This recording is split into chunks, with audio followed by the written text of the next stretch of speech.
Telugu Desam party ఎమ్మెల్యేలు తమ మాటలతో జనాలకు షాకుల మీద షాకులు ఇస్తున్నారు. ఎవరు ఎప్పుడు ఏం మాట్లాడుతున్నారో ఎవరికీ అర్థం కావడం లేదు. వర్ధంతి జయంతికి తేడా లేకుండా వ్యాఖ్యలు చేస్తున్నారు. అంతేకాదు మహనీయుల పేర్లను కూడా మార్చేస్తున్నారు. తాజాగా Guntur east MLA Nazeer Ahmad, west MLA Galla Madhavi ఏమన్నారో ఒకసారి చూద్దాం.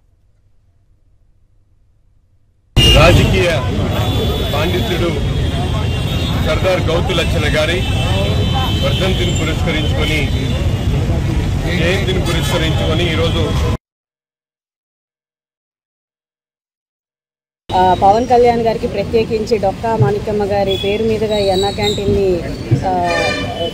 అవ్వాలని ఆయన ఏదైతే నిర్ణయం చేసుకున్నారో అదేవిధంగా ఈరోజు ప్రతి ఒక్క పేదవాడికి భోజనం లభిస్తున్న శుభతరుణంలో మరొక్కసారి పెద్దలందరినీ గుర్తు చేసుకుంటూ డొక్కా సీతమ్మ గారు అనబోయి డొక్కా మాణిక్యమ్మ గారు అని అన్నాను.